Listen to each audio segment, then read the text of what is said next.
Yes, folks, it's Tales from the Jails with John G. Sutton. Today I'm talking again about the Ministry of Justice Secretary of State. That's Dominic Raab. Yeah, he of the bullying accusations. Anyway, he's doing something that is perhaps quite significant, but he's come bumping up against the Human Rights Act, to which we're no longer bound, by the way, as far as I know, because a certain whole life prisoner by the name of Levi Belfield has applied to be married whilst in prison. Now, Levi Belfield is a serial killer who has murdered 4 women, one of whom being four ladies, one of them being the young 13-year-old girl that he snatched, abducted off the streets and murdered, name of Millie Dowler. I'm sure that you will have all heard that name. There were, of course, 3 other females that he murdered.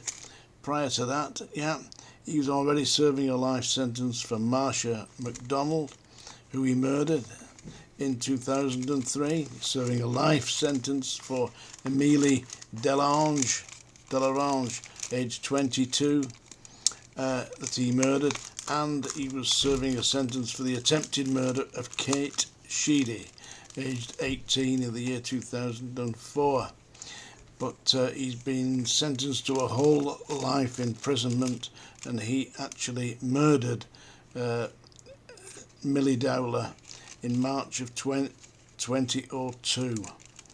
Yeah, and he was tried at the Old Bailey, and now he's in prison, and he's made an application to be married. Now, what kind of young woman would want to marry a serial murdering shithouse like that? Pardon me for lapsing into the vernacular. I realise it's not very professional, but then at least it doesn't involve kidnapping 13-year-old girls, does it? Like Levi Shithouse Belfield. Oops, there I go again. You can't help it, can you? Anyway, that is what is going to happen. Dominic Raab is stating that he is going to introduce a new law, new legislation that will prevent all whole life sentence prisoners from being married during their term in prison, and as they're there for the whole of their life, they will not be allowed to marry. This is contrary to Section 12 of the Human Rights Act, which, by all means, please do, Luke. Yeah, research it. Tell me I'm wrong if I'm wrong, but I believe I'm right. But he's going to say you can take your Human Rights Act and do with it what you will. The problem that we've got there is it's a step at a time, isn't it? What next? Yeah, as this government does what the damn well hell it wants. And that latest budget, let me transgress a little here. The latest budget allows anybody with plenty of money to put as much as they want into their pension pot.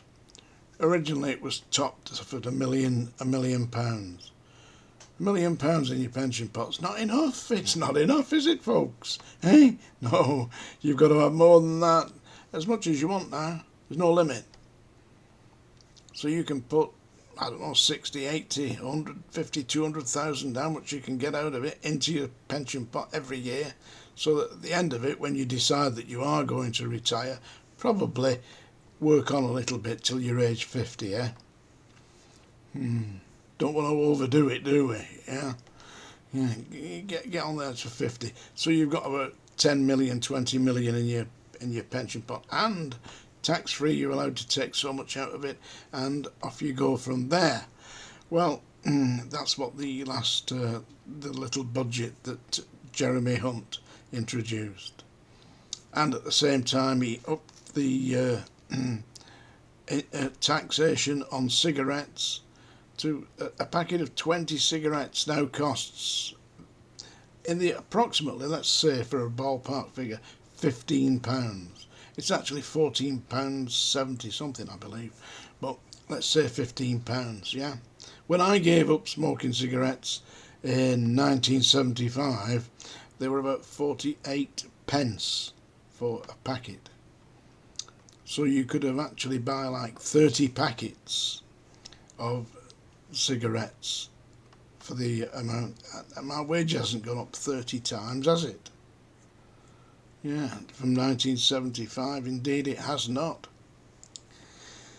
So that's just one thing, and of course they're bringing in new taxation for motor vehicles. They're changing the taxation rate of motor vehicles. Now, my wife has an old, well, it's fairly old, I think it's 2008 or 2009 Nissan Micra, which she goes to the shop. She doesn't do 1,000 miles a year. But to actually keep that on the road, it's going to increase the road taxation for my wife, just so she can go to the shops, because she doesn't like driving. She won't drive my vehicle, which is one of these electric things. Yeah. Strange world.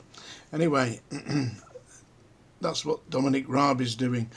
That's assuming that he gets through his investigation into the allegations of his bullying.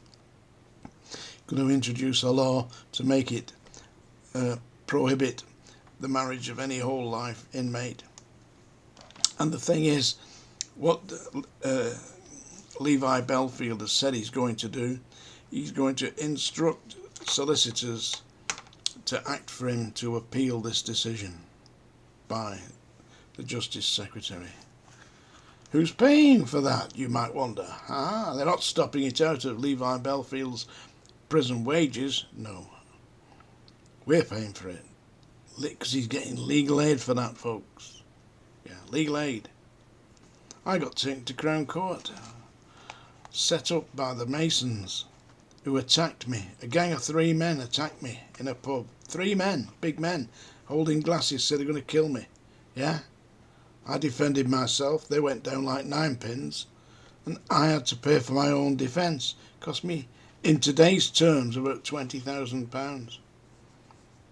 I didn't get legal aid. Yep, that's what they do, you see.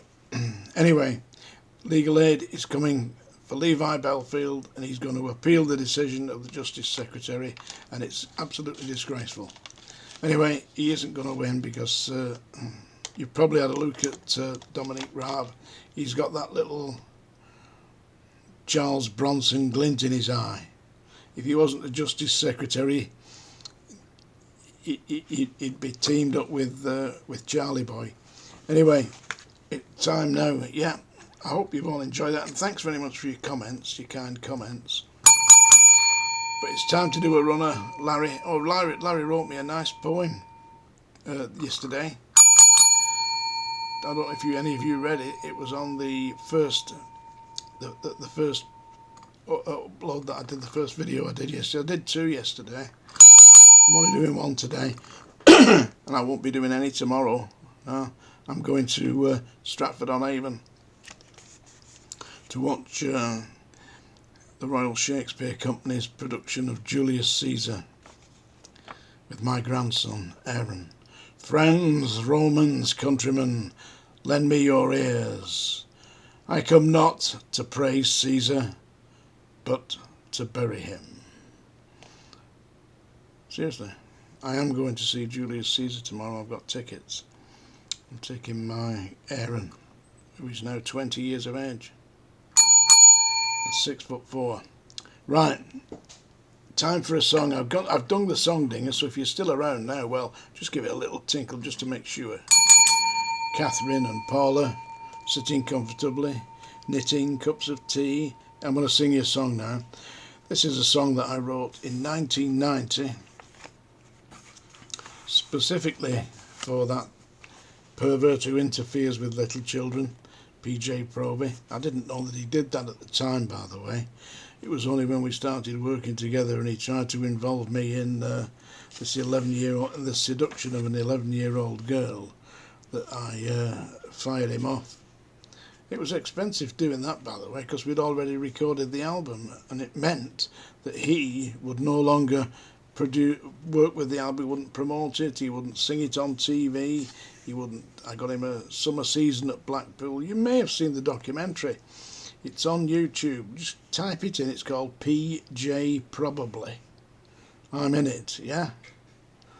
Because when I was working with him, we got into the studio one day, and he said, I've changed my mind. He said, I'm not singing today. He said, I don't feel up to it. I'm not singing. I said, have a look round, Jimmy. He said, what am I looking at, man?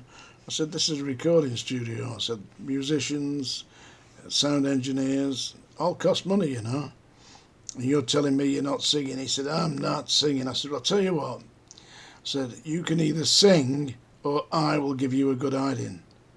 He said, the only way I'm going to sing is if you hit me. Well, but 5 seconds later he went flying across the studio. I didn't hit him in the head, because if you do, you're damaging the goods, you know. I just, boof, straight in the top of the chest, you know, the main chest bone. That's the way, if you're going to hit somebody and knock them, that's what you do.